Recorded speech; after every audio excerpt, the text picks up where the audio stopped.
तो इंडिया से हारने के लिए ऑस्ट्रेलिया ने अपने स्क्वाड का अनाउंस कर दिया है, जो कि मेलबर्न और सिडनी में हमारे हाथों से हार का स्वाद चखने वाला है।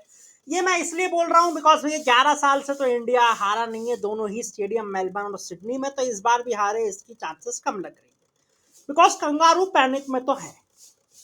इंसान पैनिक में ही ऐसी गलतियां कर देता है कि भैया उसको लगता है कि मैं सामने वाले के लिए गड्ढा खोद रहा हूं, लेकिन एक्चुअल में खोद खुद के लिए रहा होता है। और वैसा ही कुछ किया है ऑस्ट्रेलिया ने। आज वैसे तो जब सिलेक्शन मीटिंग के लिए आए और जब प्रेस कॉन्फ्रेंस में आए जॉर्ज बेली, तो ये कह रहे थे कि देखो हम जो है इंडिया को सरप्राइज देना चाहते हैं, इसीलिए हमने टीम में चेंजेस किए हैं। लेकिन एक्चुअल में बात यह है कि वो इंडिया को सरप्राइज देना नहीं चाहते, वो खुद अपनी जनता को सरप्राइज दे चुके हैं ये चेंजेस कर कर। बिकॉज जब से स्क्वाड आया तब से ऑस्ट्रेलिया के क्या एक्सपर्ट्स और क्या ऑर्डिनरी फैंस, सबको लग रहा है ये बॉस ये तो दिक्कत ही हो गई है, डिसीजन गलत ही हुए हैं सारे। और ऐसी ही 3 गलतियों की बात करने वाले हैं इस वीडियो में, तो वीडियो बड़ी ही मजेदार होने वाली है। बिना टाइम वेस्ट किए करते हैं इस वीडियो को शुरू। देखिए 3 गलतियां हैं। सबसे पहली गलती पे आते हैं। आपने नेथन मैक्सवेनी का डेब्यू करवाया, उस पोजीशन पर उस बेचारे को खिलाया जहां वो कभी जिंदगी में नहीं खेला है। उसने अपनी जिंदगी में कभी ओपनिंग नहीं किया, आपके लिए उसने वो कर ली। एक मैच में बढ़िया 40 रन भी बना दिए। एवरेज थी उसकी 14 की, चलो वो तो ठीक है। लेकिन भाई साहब उसके सामने कौन था? उसके सामने आपने पूरा पहाड़ जैसा बुमराह लाके खड़ा कर दिया था हम इंडियंस ने। तो अब उसके सामने तो यार उसको फ्लॉप ही होना था। इसलिए ये तो आपको तब सोचना चाहिए था ना। अभी आपके बोलने से क्या फायदा होगा कि यार वो 3 मैच वैसे तो कम होते हैं, लेकिन हमें लगा कि हमें कुछ अरे भाई, बुमराह के सामने तुम किसी भी ओपनर को डालोगे उसको फ्लॉप ही होना है। तो इससे अच्छा तुम नेथन मैक्सवेनी की बजाय किसी पुराने बच्चे को डाल देते। वो तुम्हारा रेजमाल वाला भाई है, क्या नाम है उसका, कैमरन बैंक्रॉफ्ट, उसको। कम से कम टीम हार रही होती तो भाई कुछ ना कुछ टेंट्रम तो थ्रो कर देता ना। पिछली बार रेजमाल रगड़ा था, इस बार कुछ च्युइंगम रगड़ देता। च्युइंगम तुम्हारे फाफ भैया ने रगड़ रखी है, कुछ और रगड़ देता। खैर अब आगे चलते हैं जी। दूसरी गलती। पहली गलती तो भैया नेथन मैक्सवेनी को आपने ड्रॉप करके बहुत बड़ी गलती की है, इसीलिए मेरे हिसाब से ये डिसीजन तो आपका बहुत ही गलत हो गया। पहले तो उसको लाना गलत था और अब उसको छोड़ना भी गलत ही है। अब दूसरी गलती, पहली गलती का रिपीट। आपने नेथन मैक्सवेनी को लाया, उसको 3 मैच बाद ड्रॉप कर दिया, अब आप सैम कॉन्गसेस को लेके आ गए और फिर मुझे ऐसा लग रहा है कि आप 2 मैच के बाद उसको भी ड्रॉप कर दोगे। यार सेम वही बात।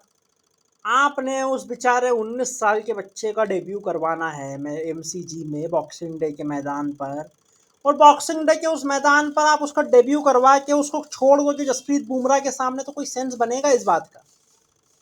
नहीं बनेगा। उसको भी फ्लॉप ही होना है। जसप्रीत बुमराह कोई ऐसी ऐसी चीज थोड़ी है कि ऐसे कोई भी डेब्यूटेंट आएगा और जसप्रीत बुमराह को खेल लेगा।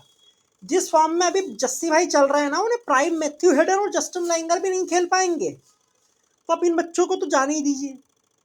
अब ऐसे में भैया आपको चाहिए ये था कि मैंने वही बोला जो मैंने पहले बोला कि भैया किसी भी Cameron Bancroft, Matthew Renshaw type player को मेक शिफ्ट अरेंजमेंट के तौर पर खिला लो, और ये प्लानिंग करके चलो कि रन तो हमारे तभी बनने जब जस्सी भाई का स्पेल खत्म होगा, यानी कि 10वें ओवर के बाद। आपके लिए अच्छा था। लेकिन अब आप तो सोच रहे हो कि हम जसप्रीत बुमराह को टारगेट करेंगे, तो ऐसा तो होने नहीं वाला ना यार। हलवा थोड़ी है कोई जस्सी भाई। अब तीसरी गलती पर जाने से पहले भैया आप लोगों को बता देते हैं हम स्क्वाड। अगर आपको पता ना हो, वैसे जनरली आप में से मैक्सिमम लोगों ने अब तक स्क्वाड देख लिया होगा, लेकिन नहीं देखा है तो मैं पढ़ देता हूँ सारे नाम। देखिए जी, उस्मान ख्वाजा बिल्कुल इस टीम का हिस्सा है। उनके साथ में है जी, अब आ गए सैम कॉन्स्टस। 3 पे होंगे मार्नस लबुशेन, 4 पे स्टीव स्मिथ, 5 पे ट्रेविस हेड, 6 पे मिचेल मार्श, 7 पे एलेक्स कैरी, 8 पे स्टार्क कमिंस हेजलवुड। 8 9 10 बिल्कुल वो तो हटने ही नहीं वाले। तीनों भतीजे और उनके ताऊ नेथन लायन 11 पे, ये लोग तो है ही है। इनके अलावा 4 जो है वो नाम है। हाजिर कि हेजलवुड घायल जरूर, लेकिन वो टीम का हिस्सा रहेंगे अभी भी। अभी उनको टीम से अलग नहीं किया गया है। स्कॉट बोलैंड है। उसके बाद में जी जय रिचर्डसन को बहुत टाइम बाद कॉल अप दे दिया गया है, तो ये अच्छी बात है क्योंकि भाई बहुत टाइम से इंजर्ड नहीं हुआ है, तो इसी को अचीवमेंट मानकर इन्होंने जो है जे रिचर्डसन को कॉल अप दे दिया कि भैया अब तू भी आजा टेस्ट मैच खेल ले। उनके अलावा जॉश इंग्लिश है और बॉब वेस्टर है जो कि इस टीम का हिस्सा है।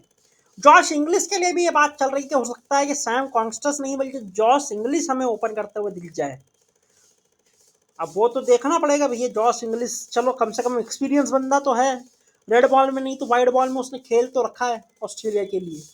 ठीक है, बुमराह को भी उसने शायद शायद बुमराह को फेस किया है जॉश इंग्लिश ने, आई एम नॉट श्योर यार, चैट बता देना, आप कमेंट में बता दीजिएगा, चैट क्या लाइव थोड़ी चल रहा है, कमेंट में बता दीजिएगा अगर बुमराह को फेस किया है जॉश इंग्लिश ने या नहीं। अब चलता है जी तीसरी और आखिरी गलती। आज सुबह अश्विन वाले वीडियो में मैंने बोला था कि हमारे सिलेक्टर्स बात नहीं करते प्लेयर से, हमारे तो छोड़ो ऑस्ट्रेलिया की भी बात नहीं करते।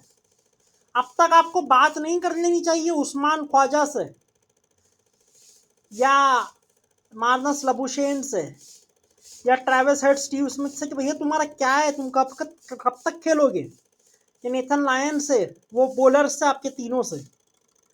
भैया सारे 35+ हो रहे हैं ऑलमोस्ट, अब 35+ आदमी कब तक क्रिकेट खेलेगा। आप बात कर लो ये कि 1 7 8 9 बंदे ट्रांजिशन में जाएंगे क्या, ये मुझे समझ में नहीं आ रहा। और ये आई अभी भी फ्यूचर पर ऑस्ट्रेलिया की जो है लग नहीं रही, और यही वजह है कि बड़े बड़े एक्सपर्ट जो है स्क्वाड को क्रिटिसाइज कर रहे हैं। माइकल क्लार्क ने कहा कि नेथन मैक्सवेनी को 3 मैच में ड्रॉप करके आप कुछ उखाड़ नहीं लोगे, आपको एटलीस्ट उसको पूरी सीरीज तो देनी चाहिए थी जज करने के लिए। वहीं डैन लेमन में भी निशाना साधा, और मैथ्यू हेडन ने भी स्क्वाड को कहा कि यार ये मुझे समझ में नहीं आया, मेरी समझ से परे स्क्वाड है। और ये स्क्वाड एक्चुअल में हमारी समझ से भी परे है, आप न जाने क्या फूक कर ये स्क्वाड बनाया गया है, हमें नहीं पता। बाकी लाइक कीजिए, शेयर कीजिए, सब्सक्राइब कीजिए, नोटिफिकेशन बेल आइकन दबा दीजिए, और मिलते हैं आपसे किसी नए वीडियो में, तब तक के लिए अपना बहुत ख्याल रखिएगा, धन्यवाद।